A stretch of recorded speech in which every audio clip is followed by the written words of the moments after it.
Students good evening. எல்லாரும் எப்படி இருக்கீங்க? இப்ப ஆல்மோஸ்ட் நம்ம எந்த சாப்டர் முடிக்க போறோம்? 6th சாப்டர் முடிக்க போறோம். டேர்ம் 1 வந்து சக்சஸ்ஃபுல்லா கம்ப்ளீட் பண்ண போறோம். சரியா? ஆமாவா இல்லையா? எஸ். சரி. இந்த லாஸ்ட் சாப்டர்ல ஒரு சில முக்கியமான விஷயங்கள் இன்னைக்கு நம்ம கத்துக்கற போறோம். சரியா? சோ கிளாஸ் ஸ்டார்ட் பண்ணலாமா? எஸ். ஓகே. சரி. இப்ப இன்னைக்கு நம்ம படிக்க போற விஷயம் எப்பயுமே ஒரு புது விஷயங்களும் சேர்த்து படிப்போம்ல. ஒவ்வொரு கிளாஸும் ஸ்டார்ட் பண்றதுக்கு முன்னாடி. மேத்ஸ் ஏன் படிக்கிறோம்? எதுக்காக படிக்கிறோம்? அப்படின்ற ரீசன்லாம் சேர்த்து தெரிஞ்சுக்கிறோம்ல. நம்ம நியூஸ் பேப்பர்ல டெய்லி பார்க்குறோம்ல. நியூஸ் பேப்பர் பார்க்குற பழக்கம் இருக்கா உங்க எல்லாருக்கும்? சரி. சோ பார்க்குற பழக்கம் இருந்தா அது நல்ல ஹேபிட். அத அப்படியே கன்டின்யூ பண்ணுங்க. அப்படி இல்ல அப்படின்னா இனிமேலு படிக்கிறதுக்கு கத்துக்கோங்க. சரியா? சோ ஒரு உதாரணத்துக்கு இப்ப ரீசென்ட்டா டெய்லி பேசப்போற ஒரு முக்கியமான விஷயம் எத பத்தி பேசுறாங்க அப்படின்னா, தங்க விலைய பத்தி பேசுறாங்களா? நாளுக்கு நாள் கூடுது. ஆக்சுவலி நேத்து நியூஸ்ல மட்டும் என்ன சொல்லியிருக்காங்க அப்படின்னா, ஒரு நாளைக்கு 2 தடவ கூடியிருக்கு. அப்படின்னா என்ன டீச்சர்? அது எப்படி கால்குலேட் பண்ணுவோம்? நான் 5த் தான் படிக்கிறேன். எனக்கு இதுக்கும் சம்மந்தமே கிடையாதே. இது நான் தெரிஞ்சுக்கணும்னா, இன்னைக்கு நம்ம படிக்க போற இந்த சாப்டருக்கும், இதுக்கும் ஒரு சின்ன கனெக்ஷன் இருக்கு. சரியா? ஒரு உதாரணத்துக்கு, இப்ப அப்பா, அம்மா காலத்துல, இல்ல தாத்தா, பாட்டி காலத்துல தங்கத்தோட விலை எப்படி இருந்துச்சு அப்படின்னா, இப்ப உங்களுக்கே இப்ப 5த் ஸ்டாண்டர்ட் வந்துட்டீங்களா? எத்தன வயசு ஆயிருக்கும்? 9 வயசா? 10 வயசு நடக்குதா? சரி. இப்ப ஒரு 10 இயர்ஸ்ல உங்களுக்கு இத பத்தி எதுவுமே தெரியாது, தேவை கிடையாதுன்னா, அட்லீஸ்ட் பேசிக்கா தெரிஞ்சுக்குருவோம்ல. உங்களுக்கு செயின் வாங்குவாங்க, தோடு, கொலுசு எல்லாம் கடையில வாங்கி குடுக்குறாங்கல்ல. சோ, அப்பல்லாம் கதை பேசும்போது அங்க கதைன்ற சென்ஸ் மீன்ஸ் அங்க கடைக்கு போய் பேசுவாங்கல்ல. அந்த காலத்துலலாம் நகை இந்த ரேட்ல இருந்துச்சு. இந்த காலத்துல இப்படி இருக்குன்ட்டு, சும்மா ஒரு வார்த்தையிலாவது உங்க காதுல விழுந்திருக்கும். அது எதுக்கு அப்படின்னா, ஒரு கிராஃப் மாரி போடுறேன். இதெல்லாம் என்ன டீச்சர்ன்றதெல்லாம் நீங்க ஒண்ணும் கவலைப்பட வேண்டாம். ஜஸ்ட் தெரிஞ்சுக்கோங்க. ஏன்னா இன்னைக்கு நம்ம ஒரு புது விஷயம் படிக்க போறோம்னா, அது எப்படி இருக்கும்ன்ட்டு. ஒரு 50 வருஷத்துக்கு முன்னாடின்னு வச்சுக்குருவோம். சரியா? ஒரு 50 வருஷத்துக்கு முன்னாடின்னா 2025ல இருந்து ஒரு 50 வருஷத்த கழிச்சிருங்க. அப்ப எப்படி இருக்கும்? இல்ல ஒரு 10 வருஷத்துக்கு முன்னாடி, வேற ஒண்ணுமே இல்லப்பா. டீச்சர் எனக்கு 50 வருஷத்துக்கு முன்னாடி எல்லாம் தெரியாதே டீச்சர். 2000 இப்போ ஒரு உதாரணத்துக்கு இது 0. இப்படி ஒரு இது வச்சுக்கிறோம். இப்ப 2020ல தங்க விலை என்னவா இருந்திருக்கும்? அப்படின்னு பார்த்தோம்னு வச்சுக்கோங்களேன். அடுத்து இப்ப ஏதோ ஒரு அமௌண்ட் இருக்கு. அடுத்து 2021ல வேற. கண்டிப்பா விலை கூடியிருக்கா?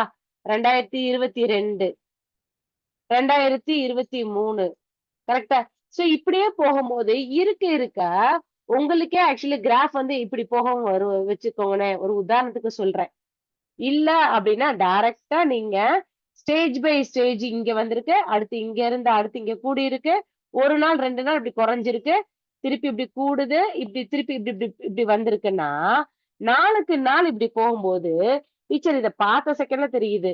இது 2021, 2020 சாரி 20, 21, 22, 23 இப்போதைக்கு 2025ல நம்ம இருக்கோம். வெறும் 5 வருஷத்துக்கு முன்னாடி உங்கள 50 வருஷம் பார்க்க சொன்னேன். பட் அதெல்லாம் பார்க்காதீங்க. ஜஸ்ட் இப்போதைக்கு தெரிஞ்சுக்கோங்க. டீச்சர் நான் 5த் தான் படிக்கிறேன். எனக்கு இதெல்லாம் தேவையா? அப்படின்னா, இன்னைக்கு பார்க்க போற சாப்டருக்கு இது தேவைதான். சரியாம்மா? சோ, ஒரு உதாரணத்துக்கு இந்த டயகிராம எப்படி எல்லாம் ரெப்ரசன்ட் பண்ணலாம்? இப்படி போட்டான்னு வச்சுக்கோங்களேன். இப்படி போடலாமா? இல்ல வேற எப்படி போடலாம்? நாளுக்கு நாள் இதோட விலைவாசி வந்து கூடிக்கிட்டே இருந்திருக்கா? பார்த்த செகண்ட்ல தெரியுது. இருக்க இருக்க இருக்க இருக்க கோடு மேல ஏறிக்கிட்டே இருந்தா கூடுதுன்னு அர்த்தம். இல்ல இருக்க இருக்க இப்படி இருந்துட்டு, இருக்க இருக்க இருக்க இப்படி கீழ இறங்கிக்கிட்டே வந்தா விலைவாசி குறைஞ்சிருக்குன்னு அர்த்தம். குறிப்பா நான் தங்கத்த பத்தி தான் பேசுறேன். சொல்றது புரியுதா? சோ மேல போக போக கூடுது. கீழ இறங்க இறங்க குறையுதுன்னு சொல்லி தெரிஞ்சுக்கோங்க. சோ இதுதான் இப்போ ஒரு 5 வருஷ டேட்டாவ ஒரு ஃபுல்லா ஒரு புக்காவோ, இல்லன்னா ஒரு பக்கத்துக்கோ, இல்ல ஒரு 5 பக்கத்துக்கு எழுத வேண்டிய இன்ஃபர்மேஷன ஒரு டயகிராம் பார்த்தோனே உங்களுக்கு புரியுதா? ஆமாவா இல்லையா? இப்ப 50 வருஷத்துக்கு முன்னாடி, இல்ல ஒரு எப்படி சொல்றது? ஒரு 10 வருஷத்துக்கு முன்னாடி எப்படி இருக்குன்ற ஒரு என்டையர் இன்ஃபர்மேஷன நம்மனால ஒரு கிராஃபோட ரெப்ரசன்டேஷன்ல புரிய வைக்க முடியுதா? ஆமாவா? இல்லையா? சோ அதுதான் இன்னைக்கு நம்ம பார்க்க போற அடிஷனல் இன்ஃபர்மேஷன். சொல்றது புரியுதா? சோ அது எப்படிப்பா நம்ம டெய்லி லைஃப்ல யூஸ் பண்றோம்? ஒரு மேத்ஸ் படிக்கிறோமே! என்ன டீச்சர் படிக்கிறோம்? இந்த 6த் சாப்டருக்கு பேர் என்னன்னு தெரியுமா? யாராவது சொல்றீங்களா? தகவல் செயலாக்கம். அப்படின்னா என்னப்பா? யாருக்காவது இந்த வார்த்தையோட இங்கிலீஷ் அர்த்தம் தெரியுமா? இது என்ன சொல்றாங்கன்னு சொல்லிட்டு? யாருக்கும் எதுவும் ஐடியா இருக்கா? ஏதாவது இருக்கா? சரி, நானே சொல்லிடுறேன். Information information processing. ஓகேவா? சோ இந்த இன்ஃபர்மேஷன் ப்ராசஸிங் தான் இந்த 6th சாப்டர். சோ இப்ப இது எதுக்கு நம்ம டெய்லி லைஃப்ல படிக்கிறோம்னு சொல்லி தெரிஞ்சுக்கிட்டோம்ல, அதுதான் இன்னைக்குரிய ஒரு அடிஷனல் இன்ஃபர்மேஷன். சோ இது எப்படி எல்லாம் செய்றோம் அப்படின்னு சொல்லி பார்த்தோம் அப்படின்னா, ஒரு உதாரணத்துக்கு இப்படியா கோடு போட போறோம். சோ இதுக்கு பேர் என்னன்னு சொன்னோம்னா டாலி மார்க். ஜஸ்ட் உங்களுக்கு ஐடியா மட்டும் தான் குடுக்குறேன். அடுத்து டயகிராம்ல போடுவோம். ஒரு உதாரணத்துக்கு இப்படி ஸ்மைலி மாரி போட்டுக்கிறேன். ஸ்மைலி மாரி டயகிராம்ல போட போறோம். அடுத்து எப்படிப்பா போட போறோம் அப்படின்னா, இந்த பார்த்தோம்ல இப்ப செவ்வகப்பட்டம். இப்படிதான் படிக்க போறோம். சரி, இன்னைக்கு நம்ம என்னென்ன படிக்க போறோம்? அழகா இருக்கா? உங்களுக்கு பிடிச்ச மாரி இருக்கா டயகிராம் எல்லாம்? சரி. இதுக்கு பேர் என்னன்னா, இந்த ஃபர்ஸ்ட் போட்டிருக்கேன்ல, இதுக்கு பேரு என்னன்றத சொல்லிர்றேன். இங்கிலீஷ்ல டாலி மார்க்ன்னு சொல்லுவோம். தமிழ்ல நேர்கோட்டு பட்டைன்னு சொல்லுவோம். சரியா? நேர்கோட்டு குறியீடுன்னு சொல்லுவோம். இங்க ஒரு ஸ்மைலி மாரி போட்டிருக்கேன்னா, உங்களுக்கு பிடிச்சிருக்கா அந்த ஸ்மைலி? இந்த ஸ்மைலிய என்ன சொல்லுவோம்னா, பிக்டோகிராஃப்ன்னு சொல்வோம் இங்கிலீஷ்ல. தமிழ்ல என்ன சொல்லுவோம்னா, உருவக வரைபடம். பார்க்க உருவம் மாரி இருக்கா? ஓகே. இந்த 3வது மெத்தட எப்படிப்பா குறிக்கிறோம் அப்படின்னா, செவ்வக வரைபடம். பார்க்கிறதுக்கு செவ்வகம் மாரியே தானம்மா இருக்கு. ஆமாவா? இல்லையா? இந்த செவ்வக வரைபடம்ன்னு சொல்லுவோம்.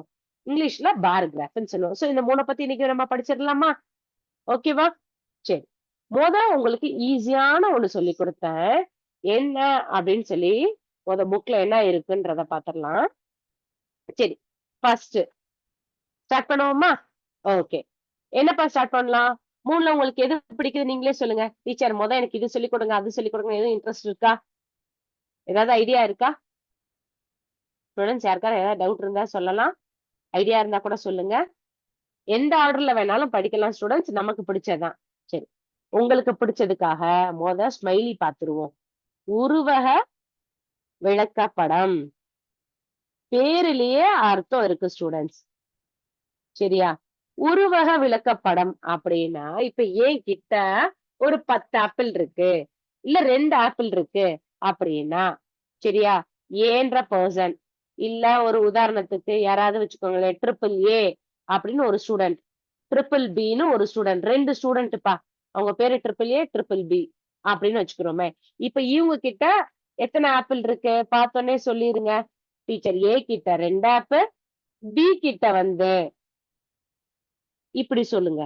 இது ஃபுல்லா ஒரு ஆப்பிள். இதுல என்னம்மா இருக்கு? பாதியா? அப்ப 1 1/2 ஆப்பிளா? ஆமாவா? இல்லையா? யார்கிட்ட நெறைய இருக்கு? ஏ கிட்ட நெறைய இருக்கு. பி கிட்ட கம்மியா இருக்குன்னு சொல்லுவோம். சரி, இப்ப 1 ஆப்பிள், 2 ஆப்பிள் கம்பேரிசன் ஓகே. இப்ப 100, 500, 1000, லட்சம் அப்படின்றதெல்லாம் இப்படி இத்தன ஆப்பிளா போட்டு பண்ண முடியும்? இல்லைல்ல? அத இப்ப எப்படி பண்ணுவோம்? அதுக்குரிய எக்ஸாம்பிள் பாத்துரலாமா? ஓகே. சரி. இப்ப நான் ஸ்கிரீன் ஷேர் பண்றேன்.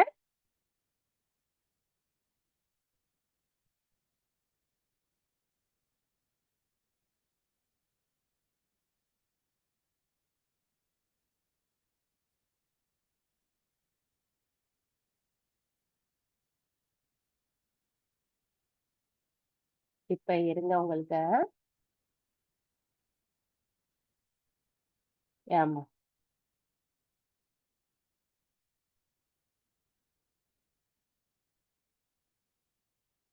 இங்க பாருங்க உங்களுக்கு தெரியும். பிக்சர் நல்லா தெரியும் பாருங்க. இப்ப என்னப்பா குடுத்திருக்காங்க? ஃபர்ஸ்ட் இது ஃபுல்லா ஒரு ஆப்பிள் இருக்கு. செகண்ட் இது ஃபுல்லா ஸ்ட்ராபெர்ரி இருக்கு. சரியா? பார்க்கிறத புரிஞ்சுக்கோங்க. சோ பிக்டோகிராம்னா என்னது? உருவக வரைபடம். சோ இது எப்படி இருக்குன்னு சொல்றோம். பார்க்கிறதுக்கு ஒரு உருவம் குடுத்துருக்காங்க. அத வச்சு நம்ம புரிஞ்சுக்கிறோம். பார்க்கிறதுல இப்ப நானே இதுல கேட்கிறேன்னு வச்சுக்கோங்களேன். ஆக்சுவலி இதுல ஒரு சின்ன மிஸ்டேக் இருக்கு கேட்ட கொஸ்டின்ல. அத நம்மளே ரெக்டிஃபை பண்ணிக்கலாம். சரி. ரோ ஃபுல்லா ஆப்பிளா இருக்கு. செகண்ட் இருக்கிற ஷேப்புக்கு பேர் என்னன்னா ஸ்ட்ராபெர்ரி. சரியா? இது என்ன ஃப்ரூட்ஸ்ன்னா ஸ்ட்ராபெர்ரி ஃப்ரூட்ஸ் இருக்கு. சரி. இதுல எதுப்பா நெறைய ஜூஸ் இருக்கு? எங்க பார்த்தோனே ஆன்சர் பண்ணுங்க.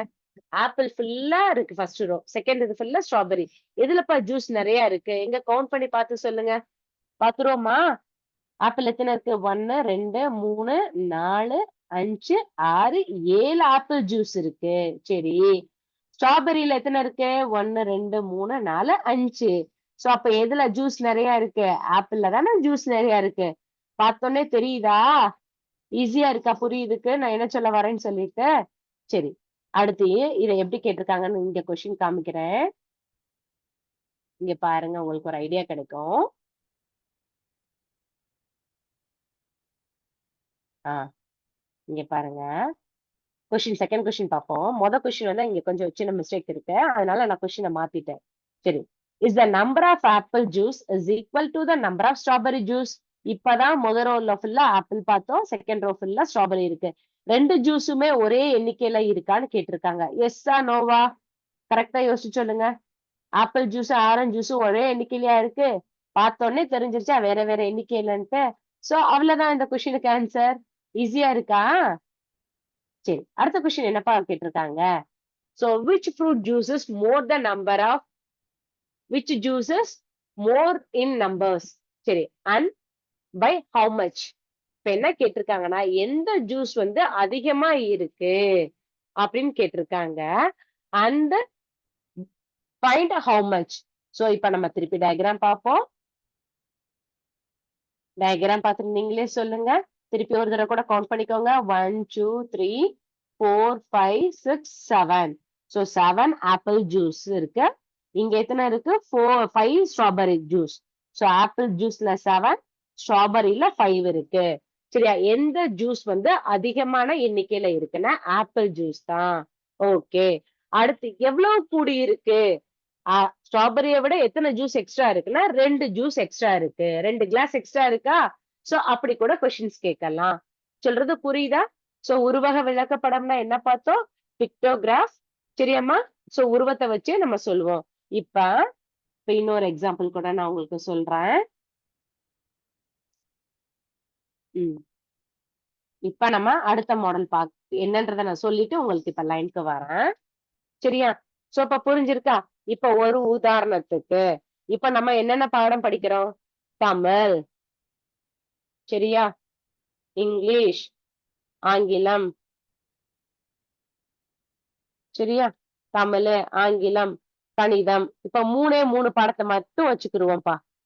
ஒரு உதாரணத்துக்கு. இப்ப தமிழ்ல வந்து நான் 100க்கு ஒரு உதாரணத்துக்கு 80 மார்க் வாங்கியிருக்கேன். ஆங்கிலத்துல 90. கணிதத்திலயும் ஒரு 90ப்பா. இப்ப இந்த 80ன்றதுக்கு ஒரு உதாரணத்துக்கு இப்ப நம்ம ஸ்மைலி போட்டோம்ல, அத ஞாபகம் வச்சுக்கிறோம். உருவ வரைபடம்.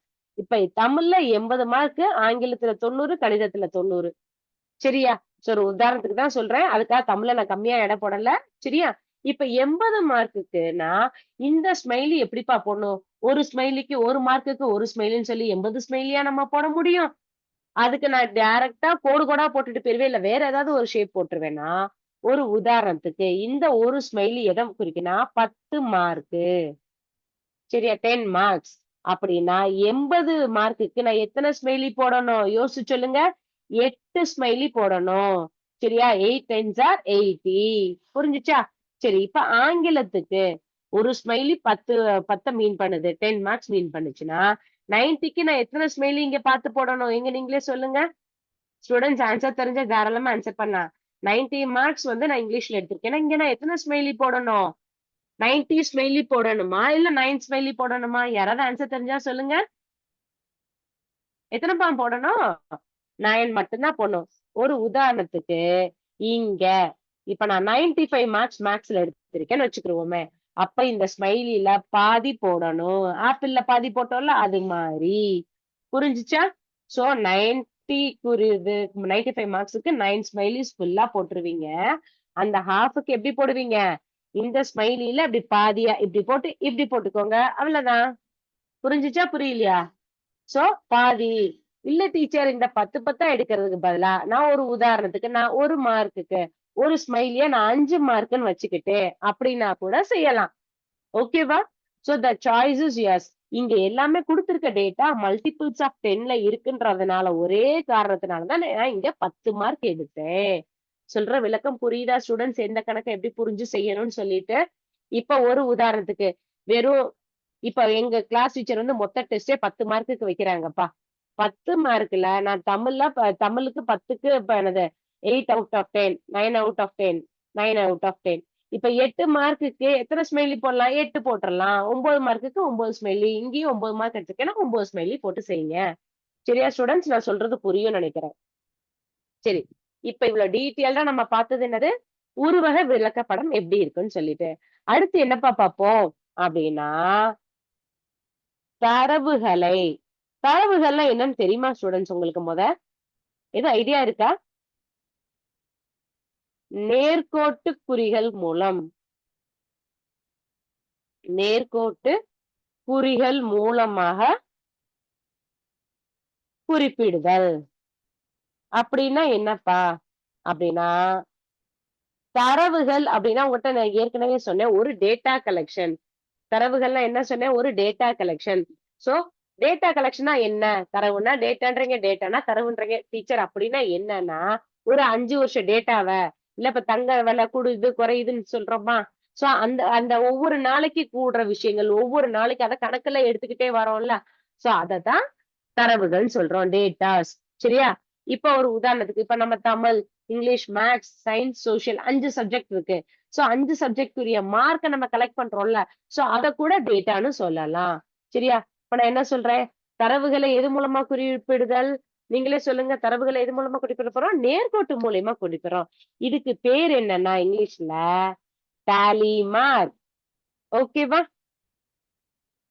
சோ டேலி மார்க்ஸ்ன்னு சொல்லுவோம். இது எப்படி இருக்குன்னு இப்ப பாத்துருவோமா? ப படிப்போமா எப்படி இருக்குன்ட்டு? சரி. சோ வேற ஒண்ணும் இல்ல. ஒரு உதாரணத்துக்கு அதே எக்ஸாம்பிள். தமிழ். தமிழ்ல இப்ப நான் 10 கொஸ்டின் கேட்டிருக்காங்கப்பா. 10 mark test. நான் 9 மார்க் வாங்கியிருக்கேன்ப்பா தமிழ்ல. ஓகேவா? அப்ப இந்த 9 மார்க்க எப்படிப்பா குறிப்பிடறேன்னா, 1, 2, 3, 4. 4 வந்து நேர்கோடு. 5வதா போடுறது இப்படி கிராஸா போடணும். புரியுதா? புரியலையா? 1, 2, 3, 4, 5, 6, 7, 8, 9. கரெக்ட்டா போட்டிருக்கேன்னா? ஸ்டூடண்ட்ஸ் பார்த்து சொல்லுங்க. மொத்தம் தமிழ்ல 10 மார்க்குக்கு எனக்கு டெஸ்ட் வச்சிருக்காங்க. நான் 9 மார்க் எடுத்திருக்கேன்னா, அத எப்படிப்பா போடணும்னா 1, 2, 3, 4 5வது கோடு எப்பயுமே கிடைமட்டமா போடாம எப்படி போடணும்? இப்படி கிராஸா போடணும். சரியா? சரி. 5, 6, 7, 8, 9. இப்போ ஒரு உதாரணத்துக்கு, நான் ஆங்கிலத்துல இப்ப ஒரு எப்படி சொல்றது? 4 மார்க் வாங்கிட்டேன்ப்பா. சரியா? அப்ப 1, 2, 3, 4 இவ்வளவுதான் போடணும். சொல்றது புரியுதா? நான் சொல்ற வார்த்தையோட வித்தியாசம். இப்ப இதே இது நம்ம சாக்லேட் சம் வச்சு கூட வச்சுக்கிருவோமே. இப்ப யாரெல்லாம் வச்சுக்கிருவோம்? ஒரு பெர்சன் ரவி, அருண், யாராவது 2 ஸ்டூடண்ட்ஸோட பேர் வச்சுக்கோங்க. இப்ப இவங்க கிட்ட 2 சாக்லேட் இருக்கு. எத்தன சாக்லேட் இருக்கு? 2 சாக்லேட் இருக்கு. இப்ப அருண் கிட்ட 3 சாக்லேட் இருக்கு. டீச்சர் இத கூட குறிப்பிடலாமா? அப்படின்னா 2 2 கோடுக்கு இப்படி 2 கோடு வெர்டிகல் லைன். 3க்கு 1 2 3 அவ்வளவுதான். சோ என்ன செஞ்சுட்டோம்? குடுத்திருக்க டேட்டானா இந்த நம்பர எப்படி பண்றோம்? நேர்கோட்டுல குறிக்க முடியுமா? 2 2 இங்க 3க்கு 3 வெர்டிகல் லைன். இப்ப இந்த இடத்துல நான் 20ன்னு மாத்திட்டேன். அப்ப என்னப்பா செய்யணும்? அப்படின்னா, இத நான் எதால செய்யணும்? ஒரு இதுக்கு 1 2 3, 4, 5வது இத இந்த 4யும் சேர்த்து கனெக்ட் பண்ற மாரி போடணும். சோ 5. அப்ப 20 டிவைடட் பை 5ன்னு போட்டோம்னா, எத்தன தடவ போடலாம்? 20 டிவைடட் பை 5 போட்டோம்னா நமக்கு வகுக்க தெரியலடாமா 4. அப்ப இது மாரி எத்தன செட்டுப்பா போடணும்? அப்படின்னா 4 செட்டு போடணும். செக் பண்ணிருவோமா?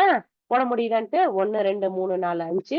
இங்க அதே மாரி 2வது செட்டு, இது 3வது செட்டு, இது 4வது செட். இடம் இல்ல, இங்க எழுதுறேன். செக் பண்ணிருவோமா? 1, 2, 3, 4, 5, 6, 7, 8, 9, 10, 11, 12, 13, 14, 15, 16, 17, 18, 19, 20. சோ இடையில அப்படி கேப் விட்டு எழுதணும். சொல்றது உங்களுக்கு புரியும்னு நினைக்கிறேன் குட்டீஸ். சரியா? சொல்றது புரியுதா?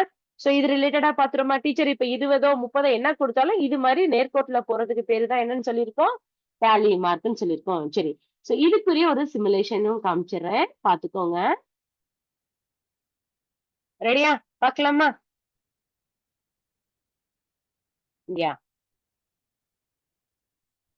இங்க பாருங்கப்பா. என்ன குடுத்திருக்காங்க? நீங்களே பார்த்து சொல்லுங்க. டீச்சர் என்ன டீச்சர் இங்கிட்டும் குடுத்துருக்காங்க, அங்கிட்டும் குடுத்துருக்காங்கன்னா, ஒண்ணும் பிரச்சனை இல்ல. இப்படி 4 வெர்டிகல் லைன் போட்டு கிராஸ் போட்டாலே கணக்கு கணக்கு மனசுல என்ன நெனச்சுக்கிறணும்? அது 5ன்னு சொல்லி ஏத்துக்கிறணும். சரியா? சோ இங்க 5 இங்க ஒரு 3. அப்ப இதோட ஆன்சர் என்னம்மா? ஆன்சர் என்னவா இருக்கும்? 8 இந்தா போட்டிருக்காங்களா? சரி, இன்னொரு கணக்கு பாத்துருவோமா? ரைட். இப்ப என்னப்பா குடுத்திருக்காங்க? நீங்களே கண்டுபிடிங்க. இப்ப இது என்னன்னு பாருங்க. ஏற்கனவே 4 கோடு, ஒரு ஸ்லாஷ் குடுத்திருக்காங்க. அப்ப இது 5. 5 பிளஸ் 1 என்னது? இதோட ஆன்சர் என்ன நீங்களே சொல்லுங்க ஸ்டூடண்ட்ஸ். ஆன்சர் தெரிஞ்சா 6. சூப்பர். சரி, அடுத்த ஒரு சம் பாத்துருவோமா? உங்களுக்கு புரியும்னு நெனைக்கிறேன். சரி.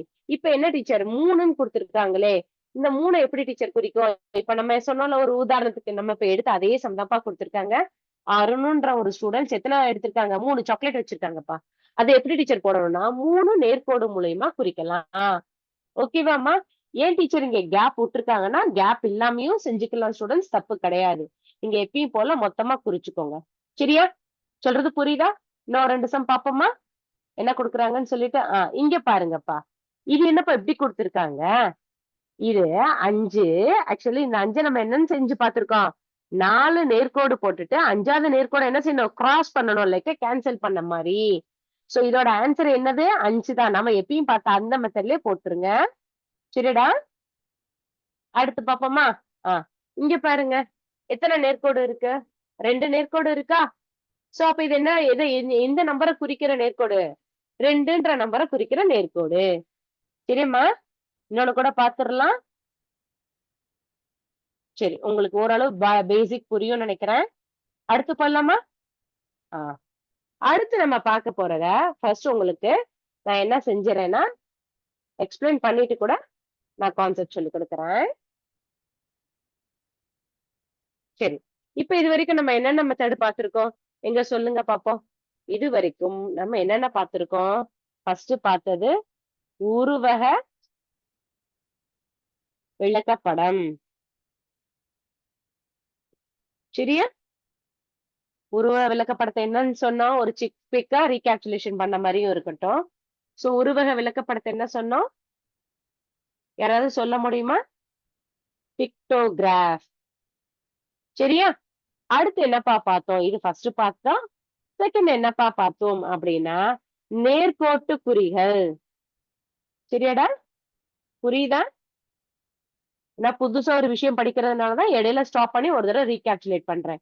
நேர்கோட்டு குறிகள். சோ அத இங்கிலீஷ்ல என்னப்பா சொல்லுவோம்? Tally mark. ஓகேவா?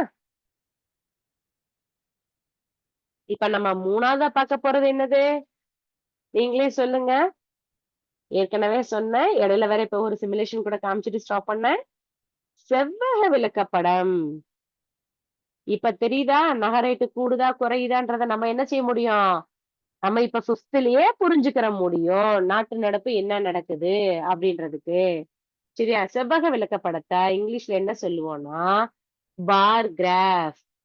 சரியா? சோ செவ்வக விளக்கப்படம் வழக்கம் போல பேர்லயே இருக்கு. உருவகம்னா ஒரு ஸ்மைலி போட்டோம். நேர்கோடுனா வெர்டிகல் லைன் போட்டு அதுல எக்ஸ்பிளைன் பண்ணோம். செவ்வக விளக்கப்படம்னா உங்களுக்கு செவ்வகத்துக்கும் சதுரத்துக்கும் வித்தியாசம் தெரியும்ல. சோ செவ்வகம் எப்படி இருக்குன்றது ஞாபகம் இருக்கா? சோ அது மூலியமா விளக்க போறதா செவ்வக விளக்கப்படம். சோ எப்படி இருக்கும்? பாத்துருவோமா? ஒரு கிராஃப் மாரி போட்டிருப்பாங்க. சரியா? இதுல எப்படி போடுவாங்க? இப்படி ஒரு செவ்வகமா ஒரு பாக்ஸ். இந்த செவ்வகத்த நீங்க அடுத்தடுத்த லெவல்ல படிப்பீங்க. கேப் விட்டு இருந்தா ஒரு அர்த்தம். கேப் விடாம இருந்தா ஒரு அர்த்தம். இப்ப ஒரு உதாரணத்துக்கு இதேதான். நம்ம இப்ப ஒரு மேத்ஸ் மார்க்கு. எம்ன்னா மேத்ஸ். எஸ்ன்னா சயின்ஸ். எஸ்எஸ்ன்னா சோசியல் ஸ்டடீஸ். இப்ப இந்த இதுல பார்த்த செகண்ட்ல சொல்லுங்க. எதுப்பா நெறைய மார்க்கு? இது கம்மியா இருக்கு. இது கொஞ்சம் ஜாஸ்தியா இருக்கு. இது ரொம்ப ஜாஸ்தியா இருக்கு. அப்ப நான் சோசியல் ஸ்டடீஸ்ல தான் நெறைய மார்க் எடுத்தேனா, இப்ப இது 70, இது 80, இது 90. நான் வேல்யூவே கூட போடல. என்ன வேல்யூ வேணாலும் இருக்கட்டும். ஆனா பார்த்த உடனே எது அதிக மதிப்பா இருக்கு? Social studies.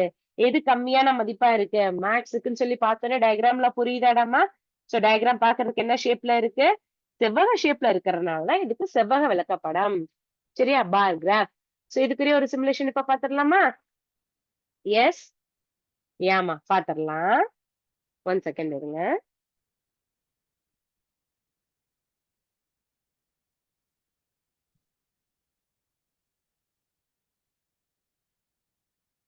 தெரியுதா? உங்களுக்கு பிடிச்ச மாரி இருக்கா? இந்த டாபிக் கொஞ்சம் இன்ட்ரெஸ்டடா தான ஸ்டூடண்ட்ஸ் இருக்கும். இங்க பாருங்களேன். என்ன குடுத்திருக்காங்க? கிட்டத்தட்ட இப்ப நான் வந்து 3 சப்ஜெக்ட் எடுத்திருக்கேன். இப்ப அவங்க குடுத்தது என்ன குடுத்திருக்காங்கன்னா, ஒரு உதாரணத்துக்கு ஒரு மண்டே இப்ப உங்க ஸ்கூல்ல கூட எடுத்துக்கோங்களேன். இப்ப ஒரு உதாரணத்துக்கு திங்கள்ல இருந்து வெள்ளிக்கிழமை வரைக்கும் ஸ்கூல் இருக்கா? Monday to Friday. So daily வந்து ஸ்டூடண்ட்ஸோட அட்டெண்டன்ஸ மார்க் பண்ணிட்டு, என்னைக்கு நெறையா யாரு என்னைக்கு ஃபுல் அட்டெண்டன்ஸ் குடுத்துருக்காங்க, என்னைக்கு வந்து இப்ப நெறைய ஸ்டூடண்ட்ஸ் லீவ் எடுத்திருக்காங்க அப்படின்றத கூட அந்த டயகிராம்ல எக்ஸ்பிளைன் பண்ணலாம். வேற என்ன டீச்சர் எக்ஸ்பிளைன் பண்ணலாம்னா, ஒரு உதாரணத்துக்கு, இப்ப இங்க குடுத்திருக்க டயகிராம் பாருங்களேன். திங்கட்கிழமையில இருந்து ஞாயிற்றுக்கிழமை வரைக்கும் குடுத்துருக்காங்க. அப்ப உங்களுக்கு டவுட் இருக்கும், டீச்சர் எங்களுக்கு ஞாயிற்றுக்கிழமைலாம் ஸ்கூல் லீவே அப்படின்னும்போது, இத நீங்க என்னவா வச்சுக்கிறலாம்னா, ஒரு வெப்பநிலை. டெய்லி ஒவ்வொரு நாளைக்கு ஒவ்வொரு டெம்பரேச்சர்ல நமக்கு மாறுதா? சோ அத கூட எக்ஸாம்பிளா வச்சுக்கலாம். ஏன்னா இப்போதைக்கு ஜஸ்ட் உங்களுக்கு நான் அவுட்லைன் தான் ஸ்டூடண்ட்ஸ் குடுக்குறேன். நம்ம அடுத்தடுத்த கிளாஸ்ல பயிற்சியில என்ன கணக்குகள் குடுத்துருக்காங்கன்னு சொல்லி டீட்டெயில்டா பார்ப்போம். ஜஸ்ட் இப்ப நான் உங்களுக்கு குடுக்குறது இந்த சாப்டர்ல என்னென்ன படிக்க போறோம், அந்த டயகிராம்ஸ் எல்லாம் எப்படி இருக்குன்னு சொல்லி ஒரு அவுட்லைன் தான் உங்களுக்கு டீட்டெயில்டா குடுக்குறேன். சரிடாம்மா? சொல்றது புரியுதா? திங்கட்கிழமை அப்படின்றதுக்கு எதால ஹைலைட் பண்ணியிருக்காங்க? இங்க பாருங்க ரெட் கலர்ல பண்ணியிருக்காங்க. அடுத்து என்ன குடுத்திருக்காங்க? மண்டேக்கு அப்புறம் டியூஸ்டேவ வந்து green colour, Wednesday, Thursday, Friday, Saturday and Sunday. 7 நாளுக்கும் 7 டிஃபரெண்ட் கலர்ஸ்ல வந்து உங்களுக்கு கலர் வேரியேஷன் குடுத்துருக்காங்க. இப்ப இத பார்த்த செகண்ட்ல நீங்க சொல்லுங்க. என்னைக்குப்பா அதிக வெப்பநிலை இருந்துச்சு? பார்த்தோனே சொல்லுங்க. நான் மதிப்ப கூட கவனிக்க சொல்லல. நீங்க அந்த மதிப்ப இக்னோர் பண்ணிட்டு, சரியா? மதிப்ப வச்சு தான் நம்ம கம்பேர் பண்ணுவோம். இருந்தாலும் இந்த டயகிராம் பார்த்த உடனே சொல்ல தெரியுதா? டீச்சர் இந்த குடுத்துருக்காங்கல்ல சாட்டர்டே, இதுல தான் ஜாஸ்தியா இருக்கு. என்னைக்கு கம்மியா இருக்கு? என்னைக்கு ஈக்குவலா இருக்கு? எந்த 2 நாள் கிட்டத்தட்ட ஒரே வெப்பநிலை வந்திருக்கு? அப்படின்ற மாரி கேள்விகளுக்கு இந்த டயகிராம் பார்த்தே நம்மனால ஆன்சர் பண்ண முடியும். சொல்றது புரியுதா ஸ்டூடண்ட்ஸ்? இதுல எதுவும் உங்களுக்கு டவுட்ஸ் இருக்கா? யாருக்கு எதுவும் டவுட்ஸ் இருந்தா தாராளமா கேளுங்க. உங்களுக்கு புரியும் நம்புறேன். ஜஸ்ட் இன்னைக்கு நம்ம என்ன பார்த்தோம்? ஒரு குயிக்கா ரீகேப்சுலேட் பண்ணியிருக்கோம்ல? இன்னைக்கு நம்ம என்ன விஷயங்கள் பார்த்தோம்னா, தகவல் செயலாக்கம். ஒரு இன்ஃபர்மேஷன கலெக்ட் பண்றோமே, அந்த இன்ஃபர்மேஷன எப்படியெல்லாம் எக்ஸ்பிளைன் பண்ண முடியும்னா, இந்த 3 மெத்தட்ல எக்ஸ்பிளைன் பண்ண முடியும். சரியா? ஒவ்வொன்னுக்குரிய எக்ஸாம்பிள்ஸ் பார்த்துட்டோம். அடுத்த கிளாஸ்ல டீட்டெயில்டா இதுல உள்ள பயிற்சி கணக்குகள் எப்படி இருக்கணும் நம்ம செய்யலாம். சரியா? யாருக்கு எதுவும் டவுட்ஸ் இருக்கா? இருந்தா கேளுங்க. நான் நடத்துறது எல்லாம் உங்களுக்கு புரியும்னு நெனைக்கிறேன். சரி students. Thank you students. Thank you to all. வாழ்க பாரதம், வெல்க Tamilagam, Jai Hind. Thank you sir.